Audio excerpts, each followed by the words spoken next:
estereoscópico, y ahí tiene muchísima importancia la peculiar concepción de la arquitectura de interiores japonesa. Estos paneles, estas puertas, kuzuma se llama, que se corren y se descorren, le permite a Mizoguchi, hay unos planos extraordinarios en esta película, generalmente con tomas oblicuas, un primer plano en el que hay una primera habitación, se ve una segunda habitación, a veces se ve incluso una tercera habitación o la cocina. Eso en la arquitectura occidental es sencillamente imposible, pero en cambio esa perspectiva, esa riqueza de planos sucesivos es muy posible en la arquitectura japonesa, e incluso para enriquecer todavía más la información que añade a este estatismo de la escena principal, hay personajes que hablan en escenas fundamentales fuera de campo, es decir, personajes invisibles. Por ejemplo, el momento en el que el protagonista es expulsado de casa, decide marcharse, el padre en los momentos culminantes está hablando desde fuera, no se le ve.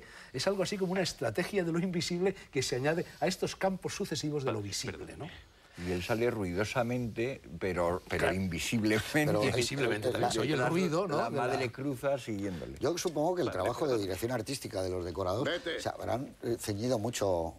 O sea, que la estación serían así, las estaciones, ¿no? Claro que eran así, sí, eso los grabados. La salida de los teatros sería así, que parece lo de Broadway, cuando están los fans esperando a que salgan las primeras estrellas para aplaudirles. Eso tendría que tener. Porque, claro, es una salida de teatro por una puerta de artista, se supone, ¿no? Y eso sería así. Yo creo que esa reconstrucción además le añade algo como de un valor excepcional, a saber cómo eran los camerinos, a saber cómo es las puertas traseras de los teatros o la puerta del stage door. Todo eso a mí me parece que además va enriqueciendo la película en todos los aspectos. Hay aspectos formales, aspectos visuales, como dices, pero yo estoy de acuerdo contigo, Fernando, que es estático, y lo que le da el movimiento es precisamente ese ritmo que empieza a suceder dentro de uno, del espectador, al ver ese cuadro, y ese cuadro te hace soñar, pensar, imaginar, tú ya estás relajado, sabes que no te van a cambiar el plano nunca, tú ves tranquilamente cómo se parte de la sandía, ¿eh? ¿Y qué va a ocurrir ahora? Pero no con la sensación de decir...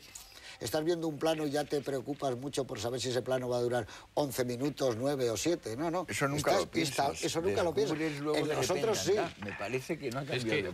Pero, por ejemplo, en Brian De Palma o en Scorsese sí, porque empiezas a olvidarte de lo que está ocurriendo. Dices, es un plano de 13 minutos. Un señor sale del vestuario, llega, está la pelea, termina la pelea y tú ya empiezas a fijarte en la figuración, en otras cosas. Mientras que aquí no. Es que yo quisiera decir que quizás algún espectador puede estar diciendo, hombre, están dando, entre comillas, una clase de estética o de puesta en escena, etcétera, lo cual, bueno, es un programa de cine, tampoco vamos a hablar de otras cosas.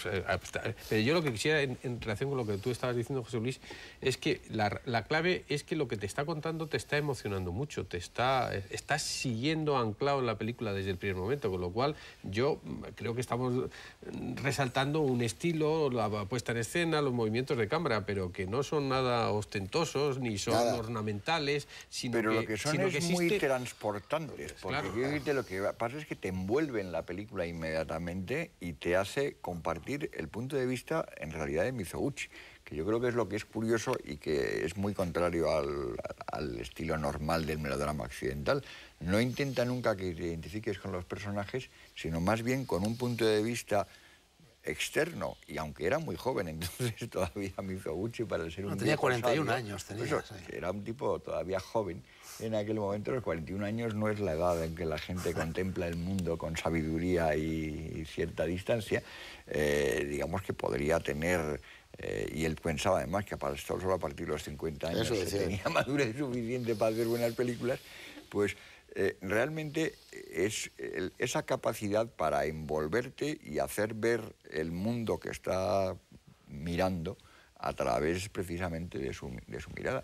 Yo creo que ese factor, junto con la información que te da sobre un mundo que nosotros desconocemos, es una de las cosas que a mí me hacen chocante el que la gente, al parecer, no se interese mucho por ver una película japonesa, porque yo creo que simplemente porque te está contando algo que en lugar de haberlo visto 100 veces, la has visto como mucho 3 o 4 veces, te permite tener una información que yo creo que además la da de una manera muy global, muy poco didáctica, muy poco explicativa, porque lógicamente está hablando para japoneses y está pensando en que todo el mundo entiende todas las cosas que está dando, por supuesto. Esta es una película muy japonesa, ¿eh?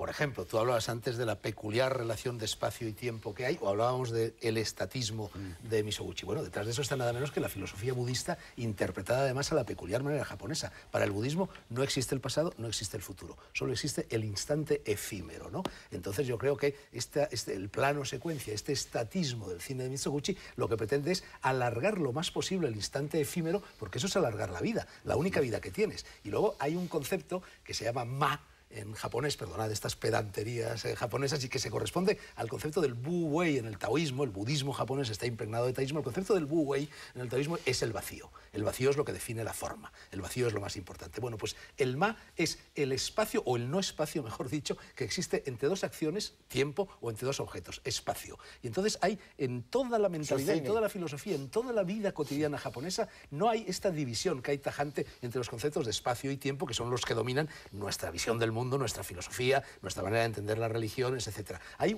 es decir, espacio es tiempo, tiempo es espacio, no son dos cosas diferentes, ¿no? Y yo creo que esto es muy importante para entender el cine de Mizoguchi. Bueno, claro, un espectador, sobre todo que eso que está diciendo es el cine, ¿no? Pero claro, pero aun siendo lo que tú estás explicando, que seguro que eso es lo que está ahí, un espectador occidental ayuno de esas nociones que tú estás explicando muy bien, disfruta de la película casi con los mismos conceptos. Claro, no sabe por qué disfruta, pero sí disfruta de eso. Pues desde un punto de vista de filosofía cristiana, por decirlo de alguna forma, el sacrificio, quien se sacrifica por otro hasta el extremo, es la clave de la filosofía cristiana. Se puede ver desde ese punto de vista, ¿no? La historia del padre que intenta imponer al hijo un oficio es universal, ¿no? Es occidental. De aprendizaje también. Pero eso que estás diciendo tú realmente es la mejor definición del cine. El cine es un espacio, que es un espacio, y un tiempo. ¿Cuánto dura lo que está dentro de este espacio? Claro, eso es exactamente. Por eso quizá los japoneses tienen la ventaja de que en lugar de tener que ver cómo articulas el espacio y el tiempo, que es lo que para los occidentales, ya lo tienen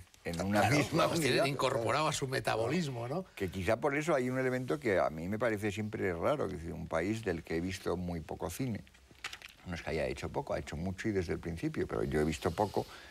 La cantidad de japoneses que hay en el grupo de mis directores favoritos. Es una cosa que sobrepasa a toda la lógica, llamémosle, proporcional. Y entonces quizás sea porque el cine japonés tiene la ventaja de tener una concepción del tiempo y del espacio que es más cinematográfica en un cierto sentido. Digamos que tienen resuelto ese problema de qué hacer con el tiempo y el espacio. Sí, pero por ejemplo Ozu, que es otro de tus favoritos, tiene una puesta en escena todavía totalmente incluso distinta que la de Mizoguchi. Y más contemplativa. Ozu ya no se mueve, nada. Ozu pone la cámara a 20 centímetros del suelo y ahí empieza a pasar cosas. Y normalmente es más un cine más de familia. Pero todos tienen problemas familiares. Concepción del tiempo y del espacio que no es la misma. Claro, que no es la que tenemos nosotros. Eso está claro. Eso es evidente. Un factor que no deberíamos olvidar es que Mizoguchi es un hombre que tiene el corazón dividido entre Oriente y Occidente, como todos los japoneses de su época.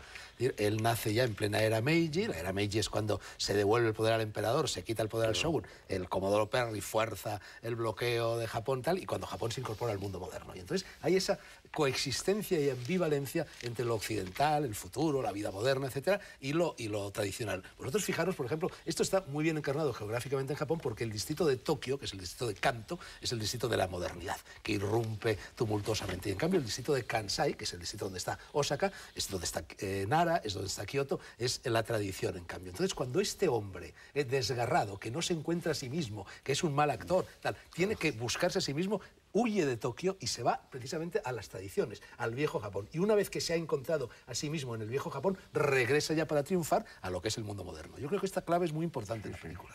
Y también es muy difícil que la pueda entender un espectador. Pero en todo caso, hay momentos desgarradores de la película que son de un prodigio universal, vamos. Por ejemplo, cuando Taku sale después del triunfo de su amado y hay una secuencia nocturna en un patio y se echa a llorar, que te rompe el corazón, porque es el eje de la película, ahí se acaba quebrando totalmente. Eso es un significado que lo rueda de tal manera, le da tal valor al plano general ahí, utiliza la iluminación de tal forma que podíamos, lo estamos diciendo, enfatizarlo más, acercarse con un traveling, cualquier cosa. No, es simplemente el llanto desgarrador de esa mujer que ha logrado lo que venía persiguiendo desde el primer momento, que su hombre triunfe y que sabe que a continuación desaparece de su vida. Es un momento prodigioso y la película está llena de esos momentos de emoción emoción visual pura, que yo creo que solo los que son capaces de dominar este misterioso arte del cine son capaces de hacer, que hay muy poca gente, muy pocos directores. Parece ser que es otro dato curioso, que Mizoguchi le pedía a los actores que trabajaran únicamente, que se movieran únicamente a un 70% de su rendimiento. Quiero decir, si tú vas a hacer un movimiento con la mano así, le decía, no lo hagas así, deténlo un 30% antes, precisamente buscando ese estatismo, esa serenidad, esa sosiego, esa peculiar melancolía que transmite.